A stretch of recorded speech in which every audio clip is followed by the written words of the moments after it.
right, so let's talk about the expert management of status epilepticus. With you is Dr. Danya Koja. I'm an emergency physician and a neurophile.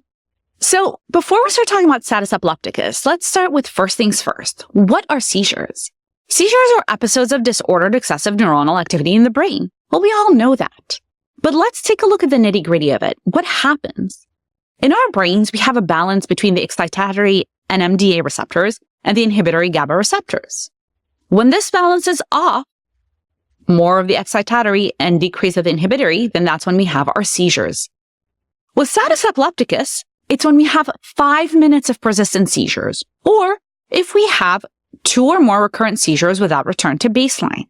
So now we're all on the same page of what we're talking about today. And the reason this is concerning and scary is that 10% of these patients are going to die within the next 30 days. So what can we do to try to decrease that? Well, the first thing we need to remember is that the less time that we spend in fixing the seizure, the more successful we're going to be. So let's start with a case. A 45-year-old male comes in, no past medical history, and they present with a seizure that started at work. EMS did not administer any medications, and they let you know that the seizure has been ongoing for 10 minutes. So I think we're all in agreement that this person is in status epilepticus, right? So what's our first-line treatment? Well, this is the algorithm that I'm going to be talking about this whole talk. Number 1 is benzos. So let's start there. With benzos, we have 3 options: lorazepam, diazepam, and midazolam. As you can see the dosages in the middle, those are the dosages if we're just giving standard dosing. The lorazepam is 4 milligrams twice, diazepam is 5 milligrams twice, and midaz is 10. However, on the right side of the screen, you're going to see some weight-based dosing. And the reason is that people are not going to be the same size when they come in, unless if experts believe that, maybe we should be dosing according to the weight. But before we talk about that a little bit more, which of these benzos is better? Why do we even use these benzos? So let's back up and look at the studies behind that. So for the FITZI trial, which is the pre-hospital treatment of status epilepticus, there were 205 patients, and they were given lorazepam versus diazepam versus placebo.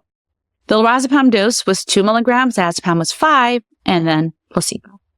The seizures were aborted in 59% of those on lorazepam, 43% of those on diazepam, and half of those on placebo, half of that number, which is 21%. The respiratory complications were way less in the lorazepam and diazepam group than the placebo group.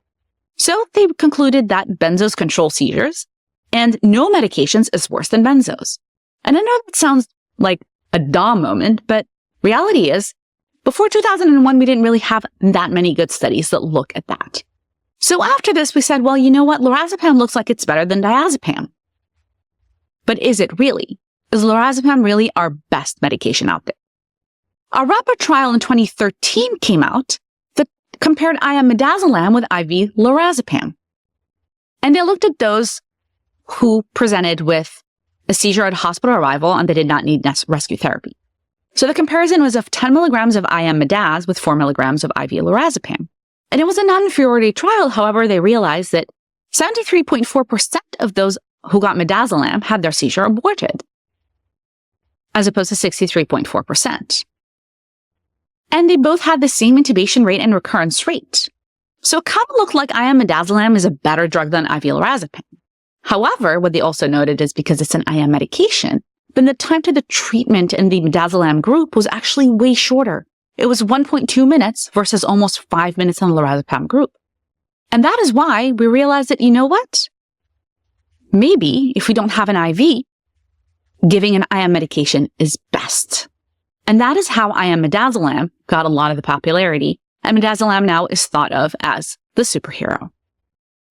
So let's go back to that dosing situation, right? We talked about dosing, either giving people one dose of like 4 milligrams, 5 milligrams, 10 milligrams, whatever, depending on the medication, versus weight-based dosing. And the best way to think of that is give them in increments to reach that total, especially when your patient is outside of what we consider a normal range, whether they're really, really underweight or really, really overweight. And that's going to help us figure out how much to give those patients. And again, as a review, those are the doses. And I realize that some of you are looking at me like, why are we talking about benzos? This is so obvious. But the number of studies out there that show that we underdose benzos and we don't just give them at all in many of the patients who need that is overwhelming, both in the pre-hospital level and in the emergency department. So I cannot emphasize this enough. Please give your benzos early and generously. So let's go back to our case. We already all are in agreement of this patient's status, and he got midazolam 10 milligrams IV. He weighs 70 kilos, so that's appropriate. And he's still seizing. So what can we do next? Well, for our next tier, we have our phenytoins, valproic acid, and levetiracetam. When we say phenytoins, we're talking about phenny and phospheny. The dose is 20 per kilo with a max of 1.5 grams, and it's a weight-based dose. Remember that you can't infuse either too fast. With phospheny, you have a lot more wiggle room than phenytoin, but for both of them, they're going to need to run over 20 to 40 minutes or so. Your second option is valproic acid, which is 20 to 40 per kilo over 10 minutes. You can add another 20 if needed with a max of 3 grams. And remember, it's hepatically metabolized. Another option in that second tier is levetiracetam, which is 60 milligrams per kilo over 10 minutes with a max of 4.5 grams. And it's renally excreted. And it has minimal medication interaction, which is one of the reasons it's become quite popular. So for some of you, you're thinking, okay, well, how do I decide which of these 3 medications I'm going to use?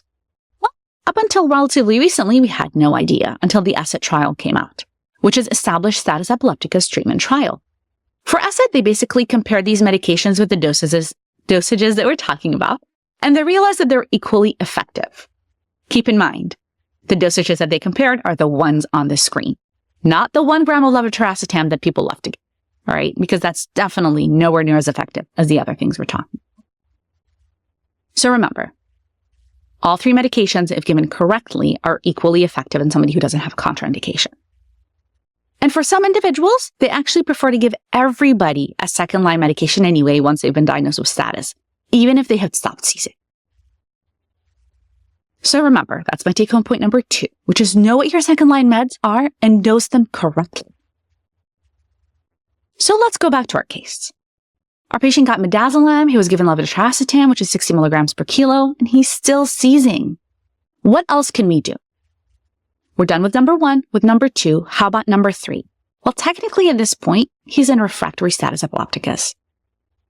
We need to either give another medication from our tier 2. So let's say we gave levetiracetam, we can go ahead and give phospheny or valproic acid or whatever.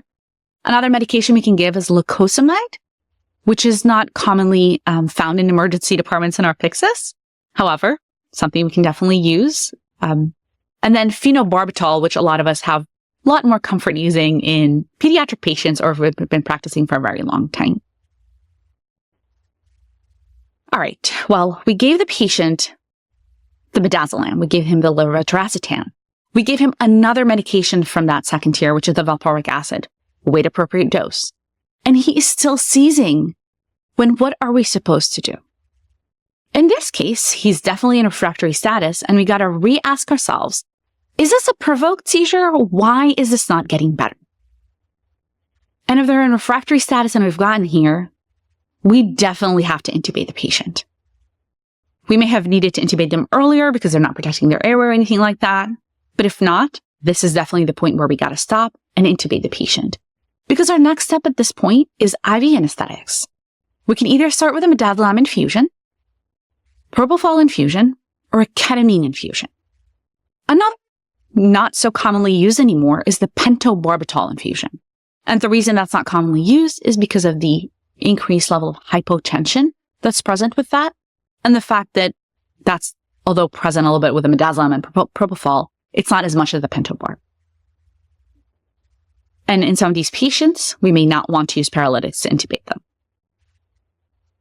And this is my take-home point number 3, which is we need to have a clear algorithm for what we're going to do with patients who are going to present with status epilepticus, so that we're all on the same page and we have the medications that we need easily available to us.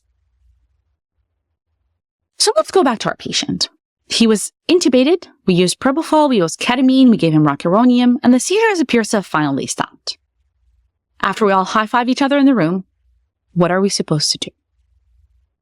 We need to pick up the phone and get that continuous EEG done.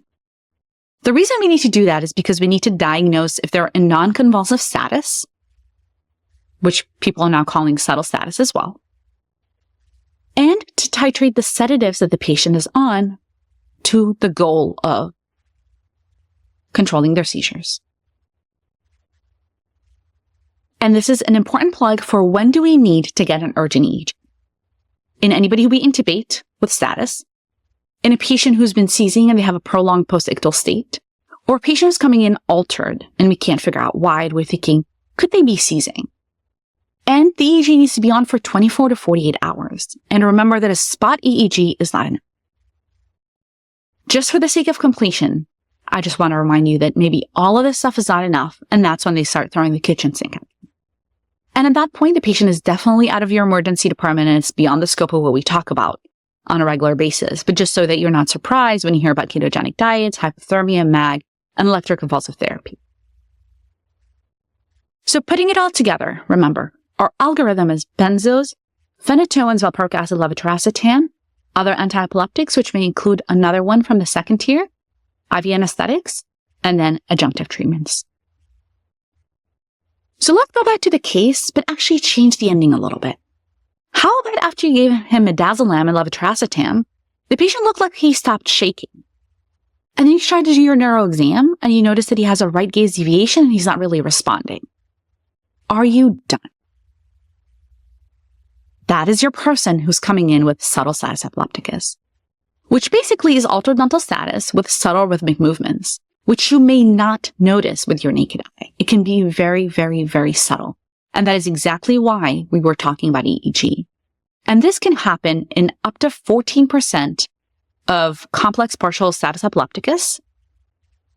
And the numbers may be even higher when you're looking at patients who are altered in the intensive care unit or are critically ill patients. Generally speaking, subtle status epilepticus needs to be treated the same way as regular status epilepticus. Some experts advocate to not be as aggressive with how high the doses are, but the goal is still the same because the abnormal electrical activity in the brain is still happening, and therefore we need to control it. And this is my final take-home point for today, which is please diagnose and treat your subtle seizures. So remember, give benzos early and generously, give your second-line meds with the correct dosage, have an algorithm, and diagnose and treat subtle status. Thank you for your attention.